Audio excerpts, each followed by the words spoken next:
Magandang araw, narito na tayo sa ika-6 na linggo ng ating pag-aaral sa pagbasa at pagsusuri ng iba't ibang teksto. Ako ang inyong guro, Binibining Daylin Grace M. Velasco. Isulat sa kwaderno ang inyong mga sagot sa mga tanong na ito. Una, ano ang pinaka-paborito mong TV commercial sa kasalukuyan? Pangalawa, bakit mo naging paborito ang TV commercial na ito? At panghuli, ano sa tingin mo ang paraan na ginamit ng mga TV commercial para ikaw ay makumbinsi? Sa araw na ito ay pag-uusapan natin ang tekstong persuasive. Mga layunin, nabibigyang kahulugan ang tekstong persuasive, nasusuri at natutukoy kung anong paraan ng panghihikayat ang ginamit sa bawat pahayag, natutukoy ang iba't ibang uri ng mga propaganda device at mga paraan ng panghihikayat, nakasusuri at nakabubuo ng isang halimbawa ng TV commercial at nagagamit ang mabisang paraan ng pagpapahayag, kalinawan, kaugnayan, bisa sa reaksyong papel na iyong isusulat. Ano nga ba ang tekstong persuasive? Layunin ng tekstong ito ang manghikayat o mangumbinsi babasa ng teksto. Dagdag pa dyan, isinusulat ito upang mabago ang takbo ng isip ng mambabasa at makumbinsi na ang punto ng manunulat at hindi sa iba ang siyang tama. At hinihikayat din ito ang mambabasa na tanggapin ang posisyong pinaniniwalaan o ine-endorso ng teksto. Ang tekstong persuasive din ay may subhetibong tono. Taglay din ng tekstong persuasive ang personal na opinyon at paniniwala ng may akda. Ginagamit ito sa mga script para sa patalastas, propaganda para sa eleksyon at pag-recruit sa isang samahan o networking na tinatawag. Meron tayong 3 paraan ng panghihikayat ayon kay Aristotle. Ito ay ethos, logos, and pathos. Ano nga ba ang 3 ito? Ethos ang panghihikayat kung tumutukoy ito sa kredibilidad ng manunulat. Dapat makumbinsi ng isang manunulat ang mambabasa na malawak ang kanyang kaalaman at karanasan sa isinusulat. Pathos naman ay ang gamit ng emosyon o damdamin upang mahikayat ang mambabasa. Logos ang panghihikayat kung tumutukoy sa paggamit ng lohika upang makumbinsi ang mambabasa. Para malaman natin kung naintindihan nyo ba ang kaibahan ng ethos, logos, and pathos, basahin natin at suriin ang mga pahayag at tukuyin natin kung anong paraan ng panghihikayat ang kanilang ginamit.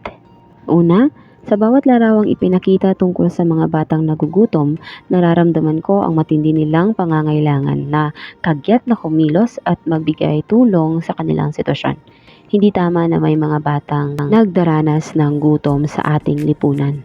Anong uri ito ng panghihikayat? Tama, ito ay pathos. Pangalawa, bilang isang doktor, ako ay kwalipikado upang sabihin ang tamang gamot o proseso upang malunasan ang iyong sakit. Ito ay ethos. Number 3, sa dami na ng ginawang pagsasaliksik tungkol sa HIV/AIDS, wala pa ring makitang magandang paraan upang malunasan ang sakit. Kung di gawin ang nararapat ay respetuhin ang sariling katawan at iwasan ang pakikipagtalik kahit kanino man. Ito ay halimbawa ng tama. Ito ay halimbawa ng logos. Ika-4, dahil sa kakulangan ng sapat na kaalaman sa programa ng K-12 kaya maraming kaso ng dropout sa eskwelahan. Anong halimbawa ito ng panghihikayat? Ito ay tama. Ito ay halimbawa ng logos. Ika-5 at panghuli, lubos kong ipinagmamalaki ang 10 taon ko ng paninilbihan sa bayan kung kaya ako ang nararapat na iboto. Ito ay halimbawa ng ano? Magaling, ito ay halimbawa ng ethos. 5 puntos ba ang nakuha nyo sa ating ginawang pagsubok? Kung gayon ay naiintindihan nyo talaga kung ano ang kaibahan ng ethos, logos, at pathos. Ngayon naman ay tumungo tayo sa iba't ibang uri ng mga propaganda device. Meron tayong number 1, name calling o pagbibigay ng hindi magandang taguri sa isang produkto o katunggali upang hindi ito tangkilikin. Meron naman tayong glittering generalities ang magaganda at nakasisilaw na pahayag ukol sa isang produktong tumutugon sa mga paniniwala at pagpapahalaga ng mambabasa. Tunghayan natin ang mga halimbawang endorsement na naipublish sa telebisyon. Joy, patak! Anong liquid ang gamit mo? Pero pag matindi yung sebo, todo yung pagkuskus. Lalong pinagalingan, Joy. Experiment tayo. Ihalo. Purong patak. Versus brand mo. I-shake mo lang ng ganito for 1 to 2 minutes. Ready? Shake the hot side.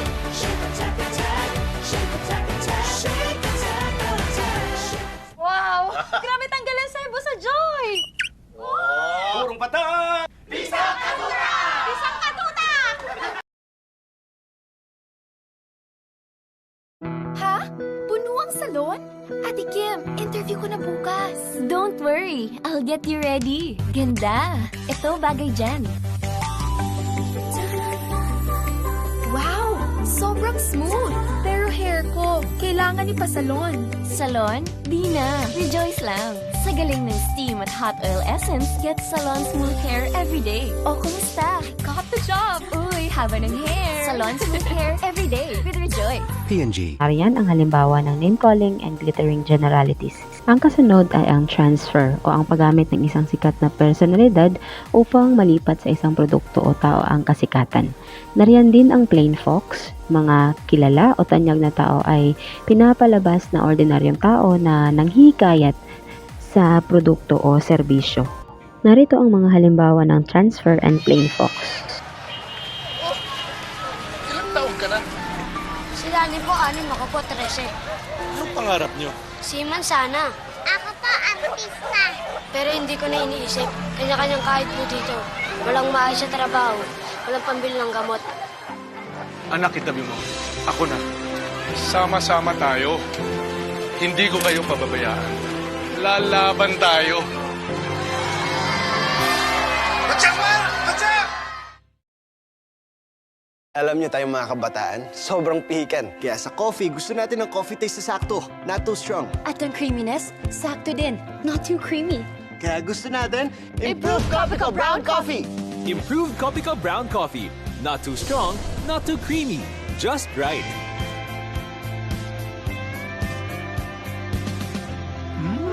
Sarap. Not too strong? Not too creamy. Sakto sarap. Improved Copico Brown Coffee. Saktong timpla. Kaya masarap. Yan ang halimbawa ng transfer and plain fox. Meron din tayong testimonial. Ito ay kapag ang isang sikat na tao ay tuwirang nag-i-endorso ng isang tao o produkto. Meron din tayong tinatawag na card stacking. Ipinapakita ang lahat ng magandang katangian ng produkto, ngunit hindi binabanggit ang hindi magandang katangian. Narito ang mga halimbawang endorsement. With the holidays coming up, the festivities and preparations can get out of hand. And of course, I can't look losyang. Now, how do I make myself look holiday ready? Before I go to sleep, I use Pond's Age Miracle Night Cream. Apply 7 dots on your face and neck, massage evenly and gently. The next day, when I need to head out, I use Pond's Age Miracle BB Cream. Apply a pea-sized amount onto your face, pat gently, then blend evenly in an upward circular motion.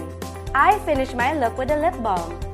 Those are my easy steps to looking holiday ready. Get a Pond's Age Miracle gift set, perfect for other busy moms or as a gift to yourself.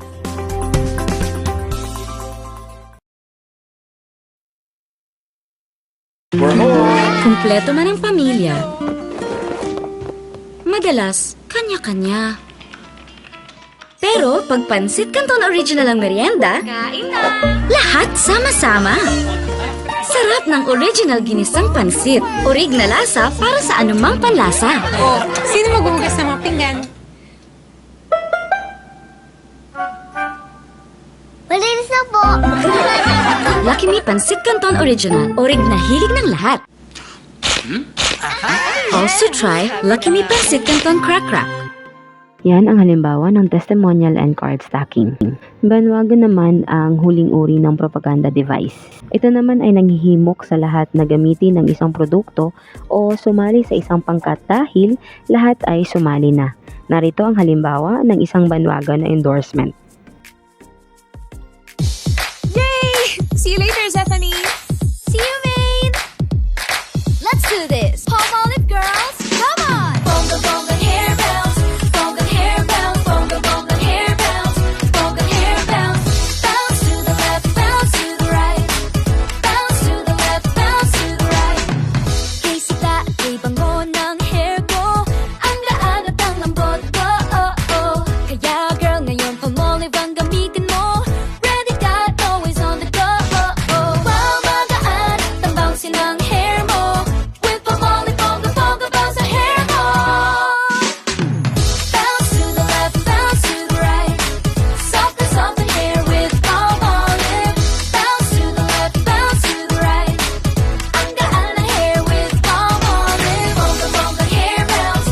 Bonga hair bounce. Bonga bonga hair bounce. Bonga hair bounce. Bounce to the left, bounce to the right. Soft and soft and hair with Palmolive. Bounce to the left, bounce to the right.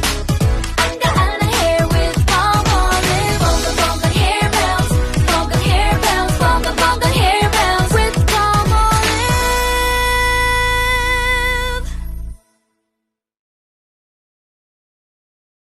So, iyon ang 7 uri ng propaganda device. Sana ay meron kayong natutunan sa araw na ito.